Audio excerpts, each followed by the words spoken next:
आज हम आप सबको सावन मास की परम सुहावन कथा सुनाने जा रहे हैं। सावन में देवादिदेव महादेव की पूजा अर्चना करने से अभीष्ट फलों की प्राप्ति होती है। यह पवित्र सावन मास भोलेनाथ को अत्यंत प्रिय है, परंतु 12 मास में केवल यही मास शिव जी का प्रिय क्यों है? आइए इस संगीतमय गाथा के माध्यम से श्रवण करते हैं। तो एक बार प्रेम से बोलिए भक्तों, भगवान भोलेनाथ की जय।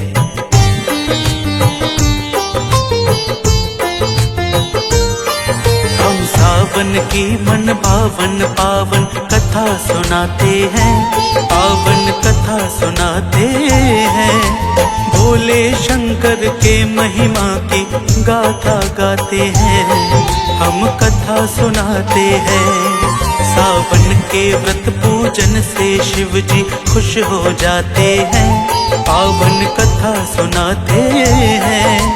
भोले शंकर की महिमा की झलक दिखाते हैं, हम कथा सुनाते हैं।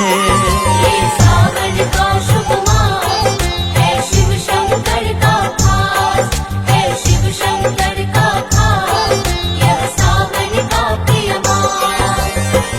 भक्तजनों, सावन मास की लोकप्रियता को देखकर ब्रह्मा जी के मानस पुत्र सनक, सनंदन, सनातन और संत कुमार के मन में यह प्रश्न आया कि आखिर 12 मासों में सावन मास ही भगवान शंकर का प्रिय मास क्यों है?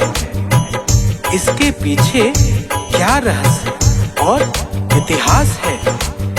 इन्हीं प्रश्नों का समुचित उत्तर पाने चारों भाई कैलाश पर्वत की ओर भगवान शिव के पास चल दिए।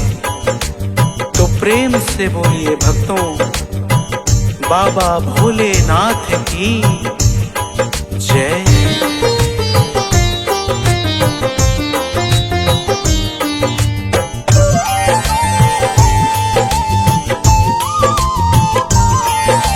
धार्मिक ग्रंथों में है सावन मास का शुभ वर्णन। कहते हैं हम कथा सज्जनों, सुनो लगा कर मन। संत कुमारों के मन में एक बार प्रश्न आया, किस कारण मासों में सावन ही शिव को भाया? क्या रहस्य इसके पीछे, क्या है इसका इतिहास? क्यों ना इसे पूछते शिव जी से, चल शिव के पास।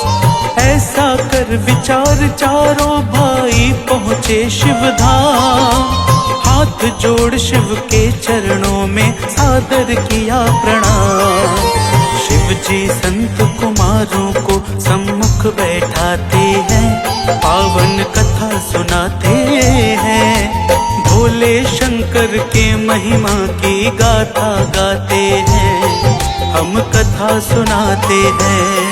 ये सावन का शुभ मास है, शिव शंकर का खास है, शिव शंकर का खास, यह सावन का प्रिय मास।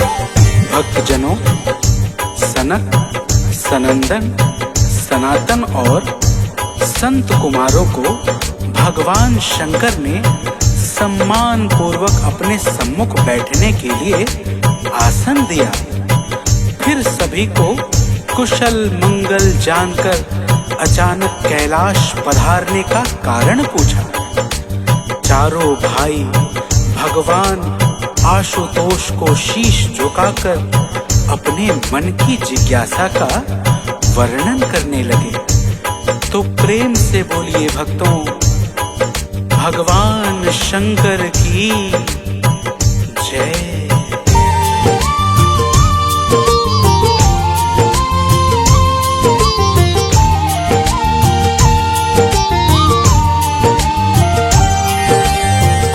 सहित शिव जी ने पूछा आने का उद्देश्य।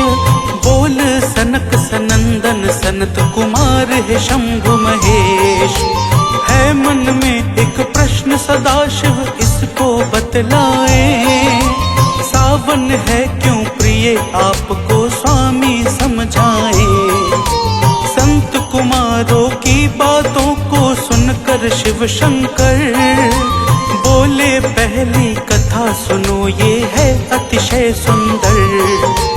दक्ष प्रजापति ने एक बार यज्ञ था करवाया। सबको दिया निमंत्रण किंतु मुझे न बुलवाया। सभी देव शामिल होने उस यज्ञ में जाते हैं। पावन कथा सुनाते हैं। भोले शंकर के महिमा की गाथा गाते हैं। हम कथा सुनाते हैं। ये सावन का शुभ मास है शिव शंकर का खास। है शिव शंकर का खास यह सावन का त्योहार। भक्तजनों, भगवान शंकर कहते हैं कि हे कुमारों, देवताओं को सज धज के जाते हुए सती ने मुझसे पूछा कि हे नाथ, ये सब एक साथ आज कहाँ जा रहे हैं। तब मैंने उन्हें सारी बातें बता दी। फिर वे भी अपने पिता के उस महायज्ञ में शामिल होने की हट करने लगी और विवश होके मुझे सती को अनुमति देना ही पड़ा।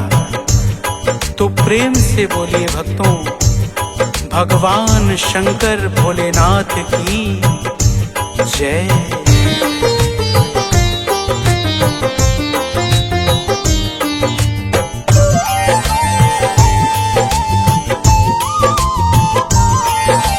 बात यज्ञ की सुन के सती गई है पिता भवन। किंतु वहां पर कहीं नहीं देखा मेरा आसन। सह ना सकी अपमान मेरा प्राणों को त्याग दिया। अगला जन्म हिमाचल और मैना के यहाँ लिया। पर्वत की पुत्री होने के कारण उनका नाम पार्वती हिमशैल सुता अंबिका पड़ा गुणगान। एक रोज देवर्षि नारद आए हिम के द्वार। पर्वत राज हिमालय जी ने किया खूब सत्कार। नारद पार्वती को अपने पास बुलाते हैं। पावन कथा सुनाते हैं। भोले शंकर के महिमा की गाथा गाते हैं। हम कथा सुनाते हैं। ये सावन का शुभ मास है शिव शंकर का खास। है शिव शंकर का खास यह सावन का त्योहार। भक्तजनों, भगवान शिव आगे बताते हुए कहते हैं कि देवर्षि नारद ने देवी पार्वती को पूर्व जन्म की कुछ ऐसी गूढ़ बातों को याद कराया जिसे सुनकर उनके मन में मेरे प्रति वह प्रेम पुनः जागृत हो गया और उन्हें अपने पिछले जन्म की सारी बातें याद आ गई। और फिर उन्होंने मुझे पुनः पति रूप में प्राप्त करने का संकल्प ठान लिया। तो प्रेम से बोलिए भक्तों, शंकर भगवान की जय।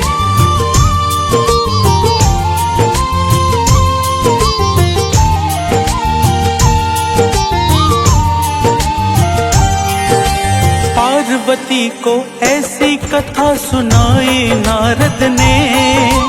पूर्व जन्म की प्रीत जगी फिर तो उनके मन में। मन ही मन संकल्प किया कि शिव को पाना है। जन्म जन्म के संबंधों को पुनः निभाना है। माता पिता से आज्ञा लेकर राज सुखों को छोड़ करने लगे तपस्या सावन में दुनिया से मुंह मोड़, पहले फलाहार फिर उसको भी है त्याग दिया। वृक्षों के पत्तों पे वर्षों तक निर्वाह किया। नाम अपर्णा पड़ा देख तब सब हर्षाते हैं, पावन कथा सुनाते हैं। भोले शंकर के महिमा की गाथा गाते हैं, हम कथा सुनाते हैं। ये सावन का शुभ मास है शिव शंकर का खास, है शिव शंकर का खास, यह सावन का त्योहार। भक्तजनों, भगवान शिव कथा को आगे बढ़ाते हुए कहते हैं कि देवी पार्वती ने जब वृक्ष के पत्तों का भी आहार करना छोड़ दिया और केवल वायु पीकर रहने लगी, तब स्वर्गलोक और ब्रह्मलोक सहित स्वयं मेरा भी आसन डगमगाने लगा। तो प्रेम से बोलिए भक्तों, बाबा भूतनाथ की जय।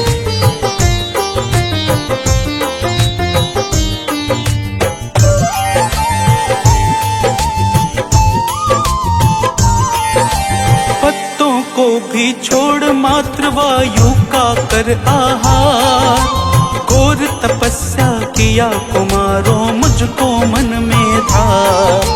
सावन जब आया तो लेकर बेल पत्र को हाथ, पूजन वंदन किया उमा ने श्रद्धा भाव के साथ। सावन के व्रत पूजन से अतिशय प्रसन्न होकर दर्श दिखाया मैंने और दिया मन चाहा वर। सावन के तप का ही यह प्रभाव था फलदायी, जिस कारण गौरा से तो हमने थी ब्याह रचाई।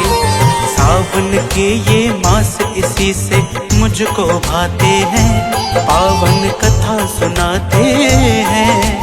भोले शंकर के महिमा की गाथा गाते हैं, हम कथा सुनाते हैं। ये सावन का शुभ मास है शिव शंकर का खास, है शिव शंकर का खास, यह सावन का त्योहार। भक्तजनों, भगवान शंकर ने कहा कि हे संत कुमारों, श्रावण मास के उसी तप के प्रभाव से मैंने देवी पार्वती को दर्शन दिया और उनसे विवाह करके उनके मनोरथों को पूर्ण किया, और तब से ही सावन मेरा प्रिय मास बन गया। तो प्रेम से बोलिए भक्तों, शंकर भगवान की जय।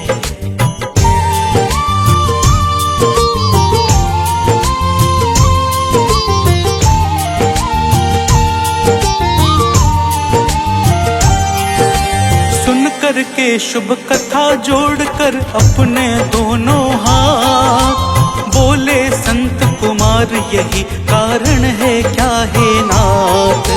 भोले शिव ने कहा एक दूसरा भी है कारण, जिससे मेरे मन को बड़ा ही भाता है सावन। देव दैत्यों ने एक बार किया सागर मंथन, निकला कालकूट विष फिर तो घबराए सब जन। विष की ज्वालाओं से चहुदिस मच गया हाहाकार, आर्त भाव में देवों ने की हरि से करुण पुकार। श्री हरि सब देवों को मेरे पास पठाते हैं, पावन कथा सुनाते हैं। भोले शंकर के महिमा की गाथा गाते हैं, हम कथा सुनाते हैं।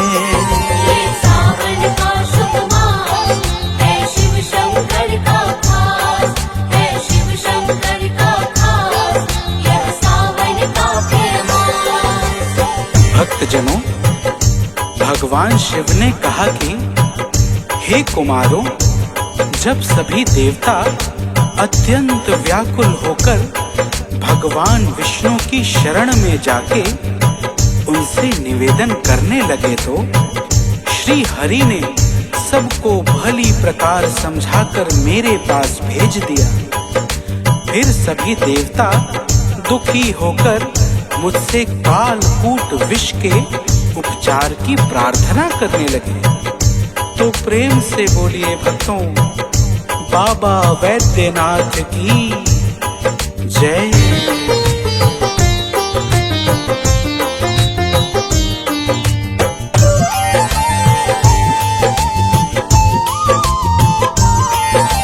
देवों की विनती पर मैंने सागर के तट जाकर पान किया विष कालकूट का अतिशय हर्षाकर।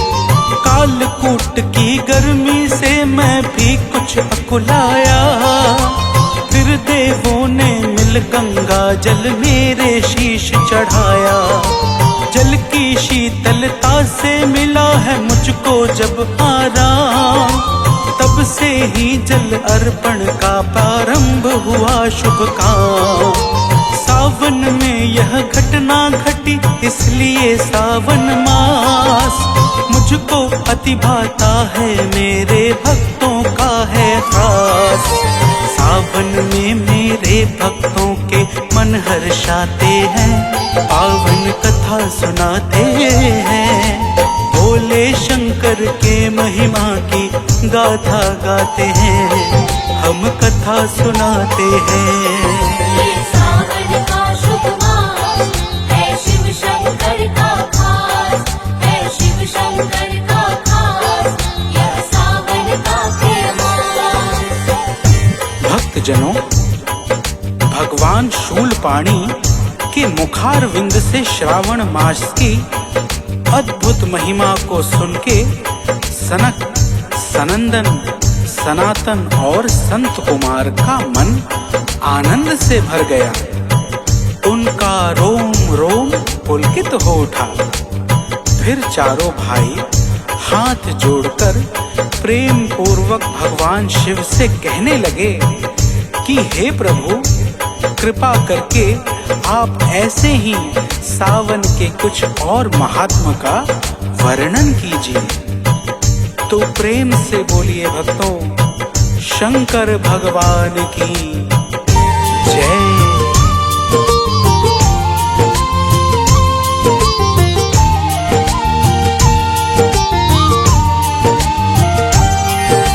कथा श्रवण कर बोले संत कुमार है प्रभु सर्वेश। सावन की कुछ महिमा और सुनाए नाथ विशेष। शिव ने कहा कि सावन में ही मार्कंडे ने तो मेरी पूजा करके जीत लिया था मृत्यु को। सावन में वर्षा होती दिन लगते मन भावन, बेल पत्र नए आ जाते जो भाते मेरे मन। सावन में शिवलिंग पे बेल पत्र जो करते अर्पण, उनके साथ सदा रहकर पूरा करता उनके प्रण। मेरे करुणा से भक्तों पे कष्ट न छाते हैं, पावन कथा सुनाते हैं। भोले शंकर के महिमा की गाथा गाते हैं, हम कथा सुनाते हैं। ये सावन का शुभ मास है शिव शंकर का खास, है शिव शंकर का खास, यह सावन का मास। भक्तजनों, इस प्रकार भगवान कैलाशपति ने सावन के अनेकों अद्भुत और गूढ़ रहस्यों का वर्णन संत कुमारों से कर दिया। सुनकर के चारों भाई बारंबार प्रभु का आभार मनाते हुए नतमस्तक होके अपने स्थान को चले गए। तो प्रेम से बोलिए भक्तों, भगवान शंकर भोलेनाथ की जय।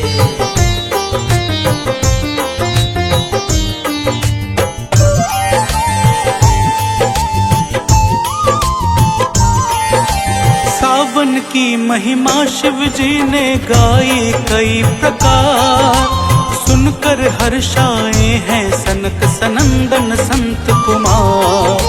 सावन में धरती पे रहते हैं शंकर भगवान, सावन का प्रत्येक दिवस है भक्तों पर्व समान। शीघ्र सफलता पाना है तो शिव के हो जाओ, बेल पत्र जल करो समर्पित शिव के गुण गाओ।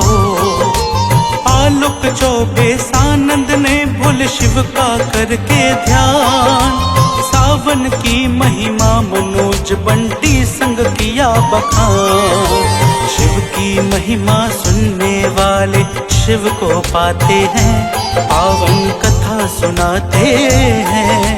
भोले शंकर के महिमा की गाथा गाते हैं, हम कथा सुनाते हैं।